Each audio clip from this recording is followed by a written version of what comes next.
இப்போதையா வந்தாங்க யார் வேணாலும் வாங்கய்யா நாங்க எமர்ஜென்சியே பார்த்த ஆளுங்க நீங்க என்ன வேணாலும் பண்ணிப்போங்க ஒரு கொம்பட ஆட்ட முடியாது அசைக்க முடியாது நாங்க நின்று பாக்குறோம் அப்படின்னு அவரும் சவால் விடுதார். அதே போல விருத்தாசலத்தில் குமாரசாமி என்கிற ஒரு கடை வியாபாரி, அவர் கட்சியில் எந்த பொறுப்பும் கிடையாது, ஆனால் கட்சியுடைய அனுதாபையாக இருந்தவர்.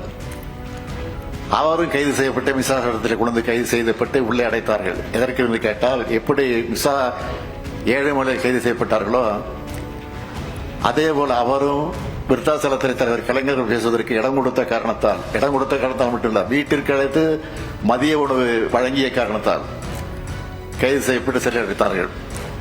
இதையெல்லாம் எதற்காக சொல்கிறேன் சொன்னால், இன்றைக்கு யாரோ கிளம்பி இந்த கழகத்தை அழித்து விடலாம் ஒழித்து விடலாம் என்று கனவு கண்டு கொண்டிருக்கிறார்களே, அவர் கனவெல்லாம் நிச்சயம் எந்த கொம்பனாலும் இந்த இயக்கத்தை தொட்டு கூட பார்க்க முடியாது என்பதை மாத்திரம் இந்த நேரத்தில் நான் குறிப்பிட்டு காட்ட கடமைப்பட்டிருக்கிறேன்.